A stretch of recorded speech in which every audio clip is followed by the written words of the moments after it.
بسم اللہ الرحمن الرحیم۔ السلام علیکم۔ قوم لوط کا واقعہ۔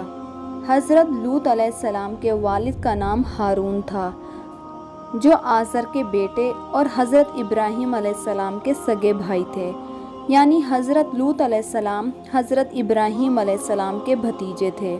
آپ علیہ السلام حضرت ابراہیم علیہ السلام پر سب سے پہلے ایمان لانے والوں میں شامل ہیں۔ نیز آپ علیہ السلام حضرت ابراہیم علیہ السلام کے ہی زمانے میں اہل سدوم کی رہنمائی کے لیے نبوت کے منصب پر فائز ہوئے۔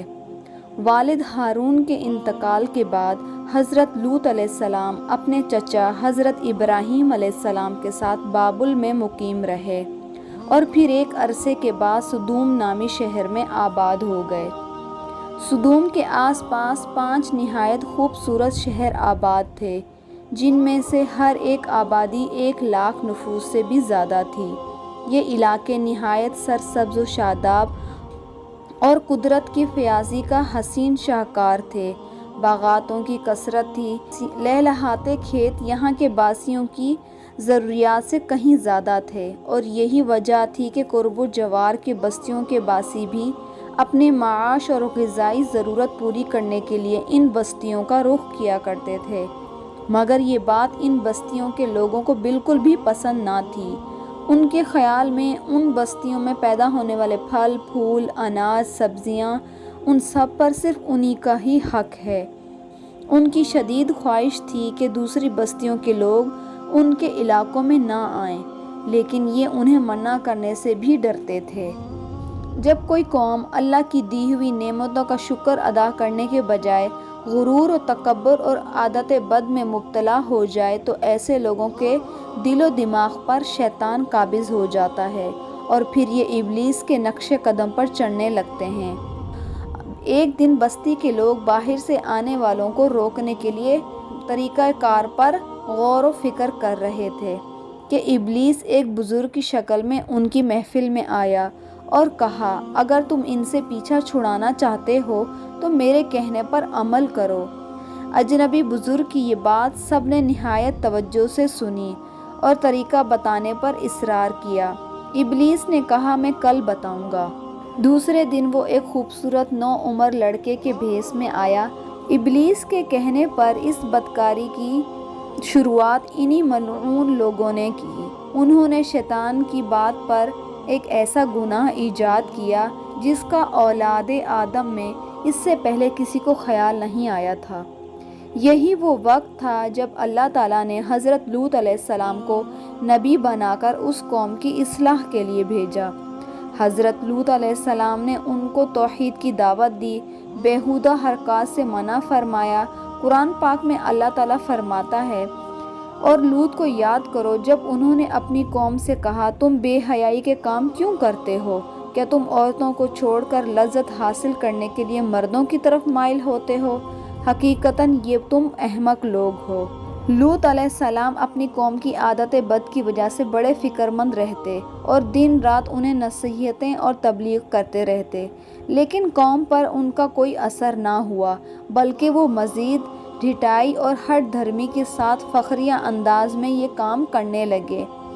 اس کے ساتھ ہی وہ حضرت لوط علیہ السلام کے ساتھ سخت رویہ رکھتے اور ان کی باتوں کا مذاق اڑاتے۔ ارشاد باری تعالیٰ ہے، اور قوم لوط نے بھی پیغمبر کو جھٹلایا جب ان سے ان کے بھائی لوط نے کہا کہ تم کیوں نہیں ڈرتے؟ میں تو تمہارا امانت دار پیغمبر ہوں، تو اللہ سے ڈرو، میرا کہنا مانو، اور میں تم سے اس کام کا بدلہ نہیں مانگتا، میرا بدلہ اللہ رب العزت کے ذمے ہے۔ کیا تم اہل علم میں سے لڑکوں پر مائل ہوتے ہو، اور تمہارے پروردگار نے جو تمہارے لیے بیویاں پیدا کی ہیں ان کو چھوڑ دیتے ہو؟ حقیقتاً یہ ہے کہ تم حد سے نکل جانے والے ہو۔ انہیں لوط علیہ السلام کا سمجھانا بہت برا لگتا تھا، چنانچہ انہوں نے صاف صاف کہہ دیا، اگر تم ہمیں اس طرح برا کہتے رہے اور ہمارے کاموں میں مداخلت کرتے رہے تو ہم تم کو اپنے شہر سے نکال دیں گے۔ قرآن پاک میں ہے کہ وہ کہنے لگے، اے لوط، اگر تم باز نہ آؤ گے تو ہم تم کو شہر سے بدر کر دیں گے۔ حضرت لوط علیہ السلام مایوس ہونے کے بجائے قوم کو راہ راست پر لانے کی جد و جہد میں مصروف رہے، لیکن وہاں تو کیفیت یہی تھی کہ مرض بڑھتا گیا جوں جوں دوا کی۔ حضرت لوط علیہ السلام انہیں اللہ تعالیٰ کے عذاب سے بھی ڈراتے، وہ اتنا ہی ان کا تمسخر اڑاتے، پھر ایک دن انہوں نے خود ہی عذاب الہی کا مطالبہ کر دیا۔ اللہ تعالیٰ نے انہیں اب تک دردناک عذاب سے محفوظ رکھا ہوا تھا۔ بدترین فحاشی اور بدکاری کے باوجود انہیں ڈھیل دی جا رہی تھی، لیکن اب انہوں نے خود ہی عذاب کی فرمائش کر دی اور بولے، اے لوط، اگر تم سچے ہو تو تم ہم پر عذاب لے آؤ۔ قوم کے اس مطالبے کے بعد حضرت لوط علیہ السلام کو یقین ہو گیا اللہ تعالیٰ نے ان کے دلوں پر مہر لگا دی ہے اور یہ اب راہ راست پر آنے والے نہیں ہیں۔ لہٰذا انہوں نے نہایت بے بسی کے عالم میں اللہ تعالیٰ کے سامنے ہاتھ پھیلا دیے اور دعا کی، اے میرے پروردگار، ان فساد کرنے والے لوگوں کے مقابلے میں میری مدد فرما۔ اللہ تعالیٰ نے اپنے نبی کی دعا قبول فرمائی اور اپنے خاص فرشتوں کو دنیا کی طرف روانہ کر دیا۔ یہ فرشتے پہلے حضرت ابراہیم علیہ السلام کے پاس انسانی شکل میں تشریف لائے۔ ویڈیو کے شروع میں ہی ہم آپ کو بتا چکے ہیں کہ حضرت لوط علیہ السلام حضرت ابراہیم علیہ السلام کے بھتیجے ہیں۔ یہ فرشتے پہلے حضرت ابراہیم علیہ السلام کے پاس انسانی شکل میں تشریف لائے۔ اللہ تعالیٰ نے سورۃ الذاریات میں اس واقعے کو یوں بیان فرمایا ہے اور ان آیات کی تفسیر کچھ یوں ہے کہ جب وہ فرشتے ان کے پاس آئے اور سلام کیا تو انہوں نے بھی جواب میں سلام کہا۔ حضرت ابراہیم علیہ السلام نے دیکھا یہ تو انجانے لوگ ہیں، تو انہوں نے مہمان نوازی کے تقاضوں کے پیش نظر انہیں عزت و احترام سے بٹھایا۔ پھر ان کے لیے گھر سے ایک بھونا ہوا موٹا بچڑا لائے اور کھانے کے لیے ان کے آگے رکھ دیا، لیکن انہوں نے کھانے کو ہاتھ نہیں لگایا، جس پر حضرت ابراہیم علیہ السلام نے ان سے اصرار کیا کہ وہ کھانا کیوں نہیں کھاتے۔ اس موقع پر حضرت ابراہیم علیہ السلام کے دل میں کچھ خوف بھی پیدا ہوا۔ فرشتوں نے جب حضرت ابراہیم علیہ السلام کے چہرے پر خوف کے آثار دیکھے تو کہا کہ آپ ہم سے خوف نہ کھائیے، ہم آپ کو ایک دانش مند بیٹے کی بشارت دینے آئے ہیں۔ حضرت ابراہیم علیہ السلام نے ان سے کہا، اے اللہ کے بھیجے ہوئے فرشتوں، اس کے علاوہ تمہارا کیا مقصد ہے؟ انہوں نے کہا کہ ہم گناہگار قوم کی طرف بھیجے گئے ہیں تاکہ ان پر مٹی کی کنکر برسائیں جو تمہارے رب کی طرف سے ان حد سے گزر جانے والوں کے لیے نشان زدہ ہیں۔ دراصل حضرت ابراہیم علیہ السلام اس لیے فکر مند ہو گئے تھے کہ فرشتے جس بستی کی جانب جا رہے تھے وہاں حضرت لوط علیہ السلام بھی رہتے تھے۔ قرآن پاک میں ارشاد باری تعالیٰ ہے کہ حضرت ابراہیم علیہ السلام نے کہا، اس میں تو لوط بھی ہیں۔ تو وہ کہنے لگے، جو لوگ یہاں رہتے ہیں ہمیں سب معلوم ہے، ہم ان کو اور ان کے گھر والوں کو بچا لیں گے، بجز اس کی بیوی کے وہ پیچھے رہ جانے والوں میں ہوگی۔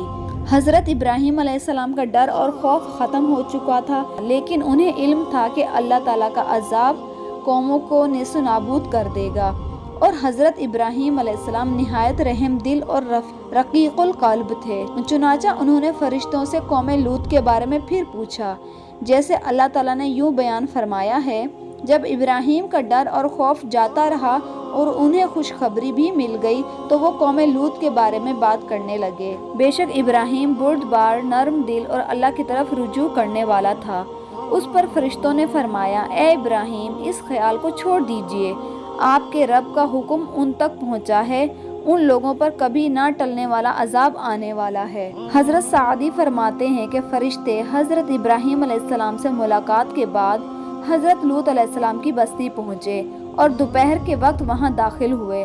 جب وہ سدوم شہر میں پہنچے تو ان کی حضرت لوط علیہ السلام کی صاحبزادی سے ملاقات ہوئی۔ وہ وہاں پر پانی بھرنے پہنچی تھیں۔ فرشتوں نے لڑکی سے پوچھا، ہم یہاں کہیں ٹھہر سکتے ہیں؟ آپ یہیں رکے رہیں، میں واپس آ کر بتاتی ہوں۔ در حقیقت لڑکی کو ڈر ہوا کہ اگر یہ قوم کے ہاتھ لگ گئے تو ان سے بدسلوکی ہو سکتی ہے۔ وہ اپنے والد حضرت لوط علیہ السلام کے پاس تشریف لائیں اور انہیں صورتحال سے آگاہ کیا کہ اے ابا جان، شہر کے باہر چند اجنبی نوعمر لڑکے کھڑے ہیں، کہیں ایسا نہ ہو کہ قوم ان کو پکڑ لے۔ قوم نے حضرت لوط علیہ السلام کو مہمانوں کو اپنے ہاں ٹھہرانے سے منع کیا، لیکن اس کے باوجود وہ چھپ چھپا کر انہیں اپنے گھر لے آئے۔ قوم لوط کا بقایا ذکر ہم آنے والی ویڈیو میں کریں گے انشاءاللہ۔